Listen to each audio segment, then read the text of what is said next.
Chers amis, leur projet, faire disparaître les médias indépendants avant 2027. Aujourd'hui, Emmanuel Macron propose de labelliser les bons médias. Et derrière ce mot se cache un plan scandaleux. Décider de ce qui est fiable et de ce qui ne l'est pas. Créer une censure globale. Totale. C'est une attaque violente contre le pluralisme. Regardez TV Liberté. Suppression de nos comptes bancaires. Perte massive de dons qui est le nerf de la guerre. On essaie encore de nous étouffer financièrement parce que nous gênons. Et l'avenir dira si des services de l'État, normalement dédiés à la sécurité, ont pu intervenir pour tenter de tuer notre chaîne. Voilà la méthode contre TVL, frapper au porte-monnaie et ainsi faire taire ceux qui ne se plient pas. Si l'on nous attaque, c'est que nous avons de l'audience et de l'influence. Chaque don, chaque soutien devient alors une victoire contre ceux qui veulent nous réduire au silence. Aujourd'hui, le combat est clair. Défendre TV Liberté, c'est défendre la liberté des médias alternatifs. C'est défendre notre droit à une information non soumise à un label du pouvoir macroniste et des réseaux de l'ultra-gauche. Nous ne plierons pas, on ne se tait pas, on ne se vend pas, on résiste. Avec vous ?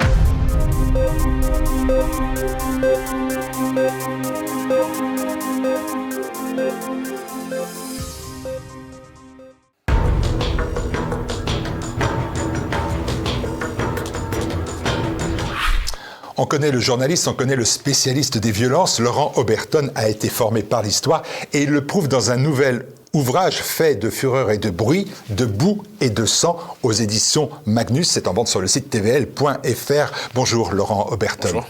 De boue et de sang, vous plongez le lecteur au cœur de la guerre de 100 ans, une période de chaos, de violence, d'anarchie. Qu'est-ce qui vous a attiré dans cette époque particulièrement sombre et complexe ?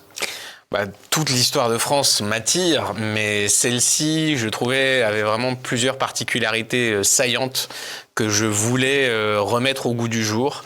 J'avais écrit dans mon livre précédent, Guerre, que pour moi, la droite au sens large s'y entendait, était très douée pour critiquer l'offre culturelle dominante, mais qu'elle manquait un petit peu d'ambition alternative, c'est-à-dire oui, nos enfants consomment des choses regrettables, etc. Mais qu'a-t-on à apporter en échange ? C'était vraiment c'est toujours une question qui est toujours d'actualité à mon avis. Donc j'ai voulu apporter ma pierre en me basant sur cette période, en me disant il n'y a pas de raison de laisser le monopole de Jeanne d'Arc à Luc Besson, par exemple. Cette histoire, on a un trésor sous les pieds, il ne tient qu'à nous de lui donner un peu de lustre. Et c'est ce que j'ai voulu faire. Et pour moi, cette époque a vraiment beaucoup à nous apprendre d'un point de vue notamment des mentalités. Par rapport à ce qu'on vit aujourd'hui, par rapport à ce qu'ils ont vécu, on a souvent tendance, je pense, à baisser pavillon facilement, en se disant tout est foutu, etc., on n'y arrivera pas, le renoncement et l'abattement, alors que les conditions qui étaient les leurs, celles de nos ancêtres, en pleine guerre de 100 ans, où on avait la guerre civile, on avait la peste, on avait les Anglais, on avait tout ce qui allait bien, et pourtant, eux ne baissaient pas les bras et s'en sont sortis. Donc j'ai voulu nous remettre dans l'état d'esprit de cette époque. On va en parler tout de suite. Nous sommes en 1413. Votre héros imaginaire qui donne le titre du livre, qui donne au livre son aspect de roman, s'appelle Jehan, fils du paysan Astel. Je vous lis. Moi, enfant de la rage, enfant de la guerre, d'un père ayant perdu ses terres et en même temps que sa raison, pour autant que je m'en souvienne, j'ai eu envie de tuer avant de savoir parler.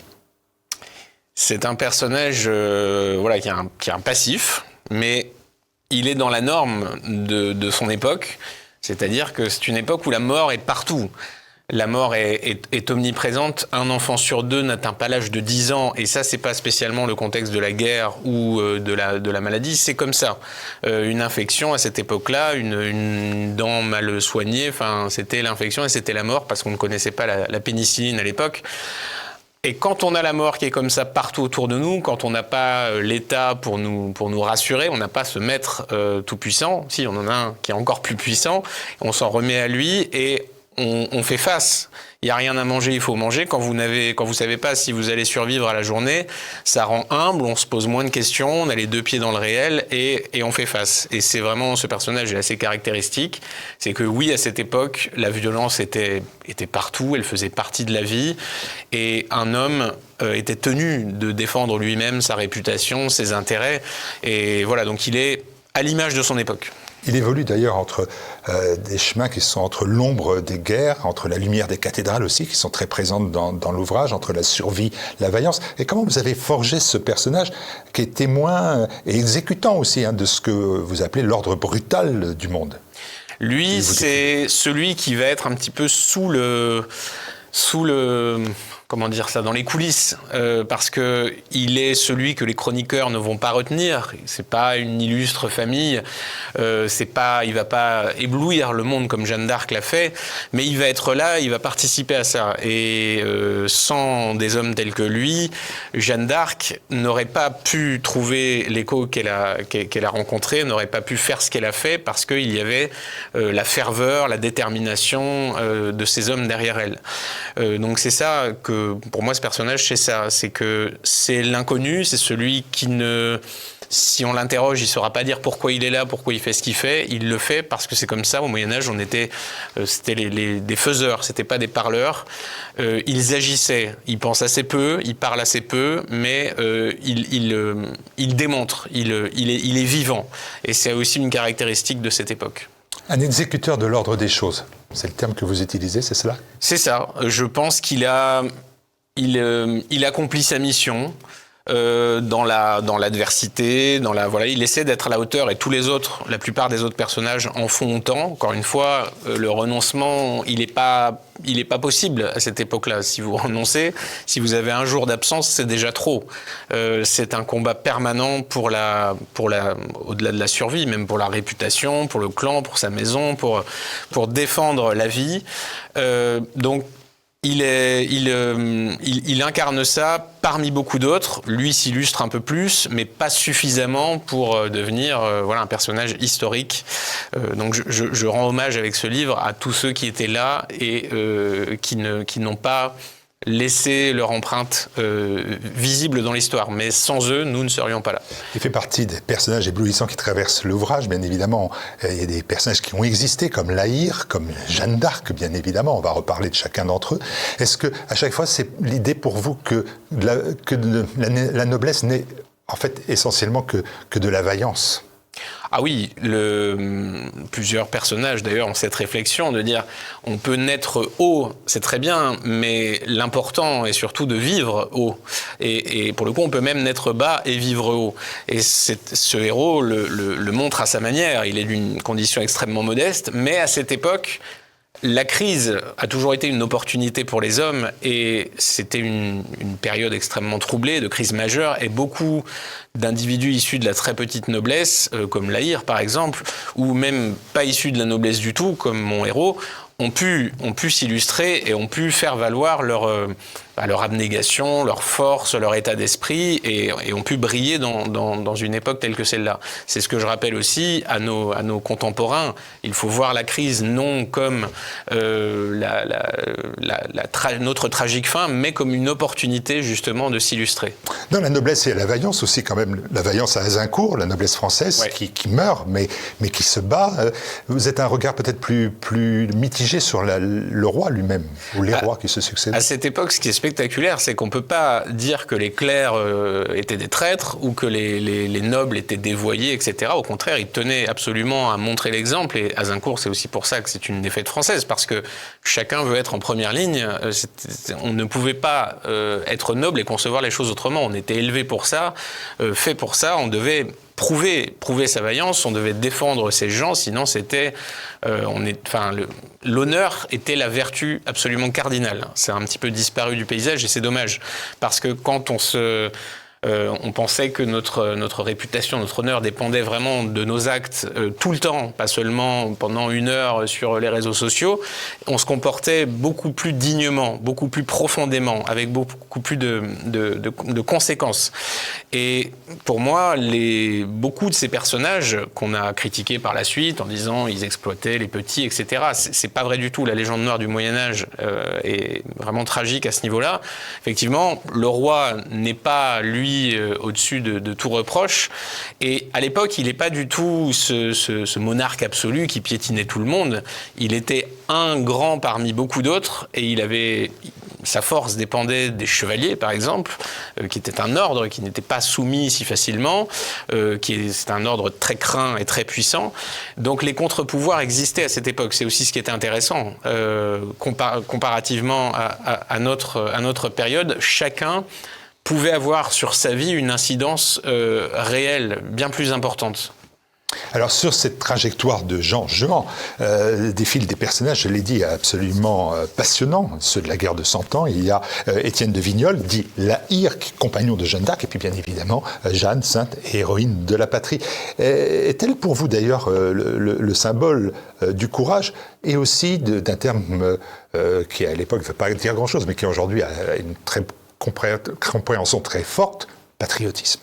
Ah oui, Jeanne d'Arc, c'est même un peu plus que cela, parce que c'était tellement... elle s'est littéralement sacrifiée pour la terre de ses pères, la patrie, et pour l'avenir. C'est-à-dire, je parle souvent de transmission. Jeanne d'Arc n'a pas transmis son patrimoine génétique. Elle a suivi l'exemple christique, qui était vraiment de donner sa personne, de faire don de sa vaillance, de sa force mentale.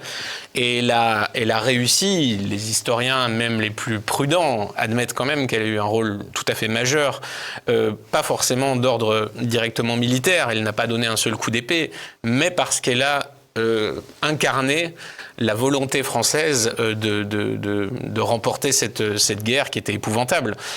Sans cet élan qu'elle a donné à beaucoup d'hommes de guerre, l'issue des choses aurait probablement été différente. Donc elle a incarné ce miracle. Et il faut bien se rendre compte qu'une jeune fille de 17 ans qui n'est issue de pas grand-chose d'un point de vue de sa famille, de ses origines, et qui parvient à subjuguer des hommes de guerre tels que La Hire, justement, qui, eux, avaient une expérience du combat, enfin, c'était pas des damoiseaux. Et il y a un miracle historique réel dans la personne de Jeanne d'Arc, dans ce qu'elle a su insuffler à ces hommes. Malheureusement, il y avait le jeu politique, il y avait le jeu déjà un peu de propagande, d'utiliser les événements à son profit. Ça, peut-être qu'elle n'avait pas une réflexion profonde des vices humains, malheureusement. C'est souvent comme ça que ça se passe. Mais en tout cas, elle a accompli sa mission. Elle avait promis, elle avait fait ses promesses, libération d'Orléans, sacre du roi à Reims, Charles d'Orléans rendu par les Anglais et les Anglais chassés hors de France. Et ça s'est accompli. Nous étions au fond du trou, je vous cite. C'est à ce moment-là, entre deux rumeurs de trahison, qu'une paysanne est venue pour libérer la France. Et il ne nous a pas échappé qu'en 2025, nous sommes au fond du trou. J'ai presque envie de vous dire, Jeanne, au secours. Oui, absolument. Mais j'ai envie de le dire aussi. Mais ce qui m'inquiète, c'est que à cette époque, la propagande existait. Le roi Charles VII avait intérêt à faire savoir à l'Europe entière que Dieu était de son côté, évidemment. Mais elle n'était pas aussi puissante que maintenant. Et aujourd'hui, comment Jeanne d'Arc pourrait-elle, contre le système, exister? C'est extrêmement compliqué. Et surtout, le pourrait-elle parce que ceux qui seraient de son côté auraient-ils justement cette force mentale pour transformer l'esprit de Jeanne d'Arc en victoire concrète? Ça, c'est beaucoup plus compliqué d'être affirmatif. Jeanne d'Arc existe parce qu'il y a des La Hire qui étaient là à cette époque-là. Aujourd'hui, est-ce que notre état d'esprit est prêt à faire renaître une Jeanne d'Arc? C'est une question qu'il faut se poser. Vous savez qu'on dit tout le temps, les gens de droite s'attendent toujours l'homme ou la femme providentielle. C'est pas votre cas. Ah non. Et je pense pas qu'il faut. Pas de droite. Je pense pas qu'il faut l'attendre. Ça, si, je pense que si. Mais moi, je suis pas du tout dans ce messianisme qui est, à mon avis, un défaut. Enfin, on va idolâtrer des individus un peu aveuglément. Et Jeanne d'Arc, le message était très clair. Elle disait pas du tout « Je suis là, asseyez-vous, tout va bien se passer. Regardez le match à la télé. Vous allez voir, ils vont partir tout seuls. » Et elle disait toujours « Bataillez, bataillez, et Dieu donnera la victoire. » Elle le répétait. C'était vraiment un leitmotiv. Elle disait pas du tout que parce qu'elle était là, c'était gagné. Au contraire, aide-toi et le ciel t'aidera, c'était déjà le discours de Jeanne d'Arc. Donc, il faut qu'on commence par céder très fort, et c'est ce que faisaient les militaires français quand même à cette époque. On revient au héros, Jean de la Hache. On saura pourquoi en lisant l'ouvrage. Il devient chevalier, messire de la Hache, compagnon de Jeanne, il trace sa route et sa vie aux côtés. Et là, c'est un moment important de l'ouvrage, aux côtés d'un prêtre et d'un druide. Vous écrivez ce duo comme le spectacle des deux faces de cette époque. Le conflit entre ces deux hommes introduit une tension morale, mais aussi d'ailleurs spirituelle. Que représente pour vous ce duel ? Il y a vraiment la conjonction de ce monde médiéval, c'est-à-dire qu'on a la France qui vient des grandes profondeurs, un peu barbares, un peu celle des Gaulois, celle du druide, de la tradition orale, qui s'arrête aux actes. Le Gaulois, le guerrier gaulois, était un être de sacrifice. Il voulait mourir sur le champ de bataille pour montrer sa vaillance. On retrouve ça chez le médiéval, sauf que le médiéval, quand même, il a une armure, il est un petit peu plus prudent, un petit peu plus raisonnable. Le guerrier gaulois allait au combat torse nu. On retrouve dans le druide cet appel vraiment animal au combat, à la bataille, au fait d'armes. Et cet aspect est tempéré par l'Église, par la transmission, par la transcendance, la nécessité de voir un peu plus loin que l'homme, cette modeste créature un petit peu orgueilleuse, et d'envisager une continuité dans la vie un peu plus structurée, un peu plus haute. Mais déjà à l'époque, le druide a disparu. Les prêtres, il a disparu. Les cathédrales qui apparaissent dans l'ouvrage, elles sont à Chartres, elles sont à Orléans, elles sont à Paris, elles sont à Reims, elles sont à Rouen. Les jeux sont faits. L'esprit, il est encore là. C'est-à-dire que César, de ses grandes préoccupations, les Césars, étaient de mettre un terme au druidisme, de les pourchasser, parce qu'ils incarnaient un contre-pouvoir qui était intolérable à l'autorité romaine. Et on sait que cet esprit a perduré jusqu'à nous, cet esprit qui permet le médiéval, la violence, etc. Il est toujours un petit peu là, mais il n'a plus de visage, il n'a plus de parole peut-être, il n'a plus de porte-parole comme ce druide. La tradition orale n'a pas perduré jusqu'à nous. On ne sait pas exactement ce que disaient les druides. Mais voilà. On sait qu'il représente la vitalité sauvage de la créature humaine. Et on se dit, là, il y a beaucoup d'Oberton dedans. Ah oui, pour moi, ça nous renvoie aux Grecs anciens décrits par Thucydide, c'est-à-dire les Grecs d'avant Athènes, l'aspect Achille. On veut faire de sa vie un éclat, et peu importe ce qui adviendra après, alors que déjà le christianisme tempérait très sévèrement cette façon de voir les choses, et je pense vraiment que le mariage de ces deux mondes a donné à la France ce qu'elle avait de meilleur. Et pour moi, c'est une époque cruciale, c'est le début de la fin. Le début de la fin était déjà là avant, mais en tout cas, là, il y a un pas vers la modernité dans cette époque qui est inquiétant, et on le sent. Les hommes d'armes deviennent de moins en moins des héros parce que les canons, parce que la puissance de l'État ne cesse de prendre de l'ampleur. Dans votre avant-propos, vous voyez, je finis cet entretien en revenant à votre avant-propos. Vous relevez cette phrase importante, vous écrivez cette phrase importante. J'ai voulu, par ce livre, relever le défi, raviver notre passé pour affronter notre présent et ne pas se tromper d'avenir. Mais en quoi cette fresque à la hache, mêlant gloire, mais surtout atrocité et exaction, en quoi ces domaines nous permettent de relever des défis moraux et collectifs à notre époque ? Pour moi, le mental, c'est même pas pour moi, je crois que c'est Napoléon qui disait ça, que le mental était l'aspect absolument primordial d'une troupe, d'une population, et c'est là-dessus que tout se joue. Si aujourd'hui on n'a pas la volonté d'agir pour renverser la situation, pour la reprendre en main, pour reprendre un petit peu de contrôle de notre destin, Eh bien, tant pis, on va disparaître de la circulation. Il se trouve qu'on a un maître aujourd'hui, on a plus Dieu, on a l'État auquel on a tout délégué, on a tout abandonné, la sécurité, la spiritualité, l'éducation de nos enfants. On a renoncé à accomplir notre mission de vivant. Et c'est ce que je veux dire avec ce livre. Ils ont connu des situations matérielles beaucoup plus difficiles que la nôtre, mais leur mentalité était beaucoup plus solide. Il faut s'intéresser à ça, reprendre le sens des responsabilités, de l'honneur, du devoir, de la réputation. Ces choses-là peuvent réellement nous sauver. Comment comprendre la phrase « je prends le goût de la gloire, mais pas la boue de l'oubli » ?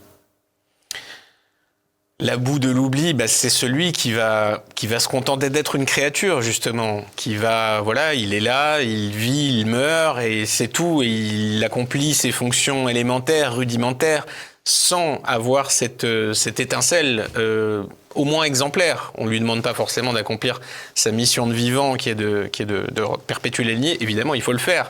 Mais il peut aussi, et il doit aussi incarner l'exemple. Est-ce qu'il n'y a pas, et c'est à ça que je voulais venir, une forme de nihilisme ou de fatum dans ce roman historique? Vous soulignez la fatalité qui frappe vos personnages principaux. Et en quoi cette dimension peut nous conforter dans notre réflexion sur le présent?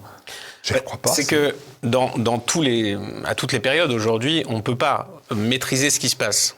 On peut avoir du poids sur nos vies, c'est déjà pas mal, mais je ne sais pas ce que demain, au niveau géopolitique, je vais pas vous faire de promesses, vous dire là il y aura la guerre, il y aura l'effondrement, il y aura la crise. Il faut imaginer qu'on aura tout ça. Eux, ils avaient tous les ennuis à la fois, le package complet, et ils faisaient avec. Et ce que je veux dire, c'est que plutôt que de chercher à grandir nos angoisses sur des événements qui ne sont pas arrivés, il faut simplement se préparer à se confronter à tout et avoir cet état d'esprit comme eux l'ont fait à cette époque-là.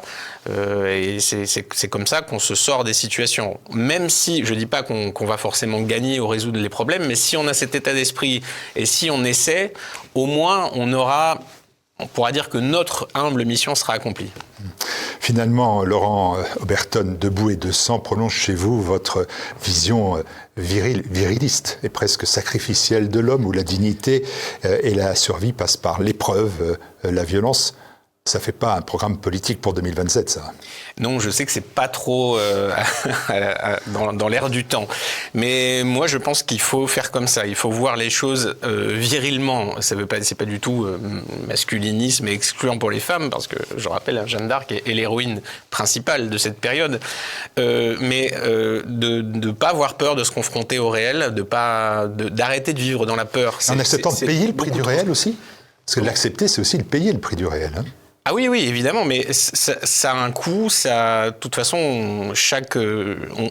on peut subir, on peut se contenter de subir, de se morfondre et d'encaisser les tuiles. On peut aussi essayer d'en faire quelque chose. Si on a cet état d'esprit-là, on est invincible. Si on accueille chaque mauvaise nouvelle comme un moyen de nous illustrer, de faire mieux et de nous grandir, tout va bien. On a voilà, l'état d'esprit des chevaliers, c'est exactement ça. Dire les épreuves sont divines, elles vont vous tomber dessus et vous devez même les appeler de vos vœux, comme le faisaient nos paras par exemple plus récemment. C'est pas du tout à l'ordre du jour, mais il faut remettre cette mentalité à l'ordre du jour. Ce que vous dites aux téléspectateurs, c'est que l'homme ne devient complet qu'en affrontant le tragique. Oui, exactement. Exactement. Il faut voir les choses en face. Notre existence est tragique. Je parle même pas de l'actualité, ça c'est encore plus évident.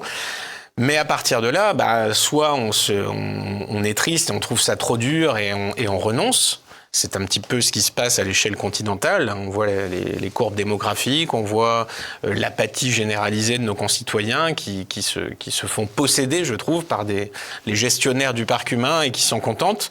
Soit on essaie de rendre à sa vie ses lettres de noblesse. Et là, on rentre dans une mentalité, une façon de voir les choses plus médiévale. Dans cette histoire de la guerre de 100 ans, finalement, là encore, je retiens que dans un monde qui est livré au chaos, la seule noblesse possible est celle que l'on conquiert finalement par le courage, dans le sang. Dans le sang et déjà même dans l'esprit. Le sang, c'est évident. Si on n'a pas le choix, il faut se défendre.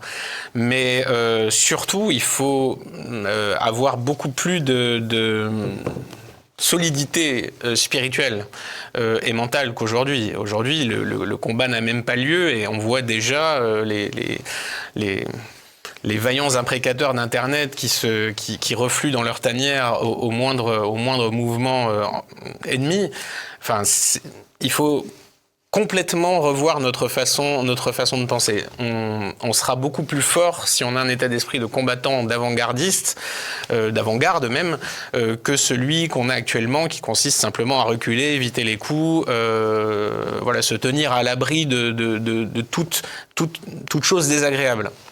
On disait avant de rentrer dans ce studio que c'était le 13e ouvrage, votre 13e ouvrage, et il y a vraiment une grande ligne.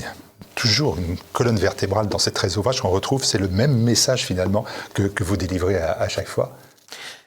Je ne sais pas exactement si c'est voulu de ma part. Je pense que chaque livre, évidemment, reflète une part de mes réflexions du moment. J'essaie qu'il y ait une sorte de continuité. Je suis pas un être de rupture.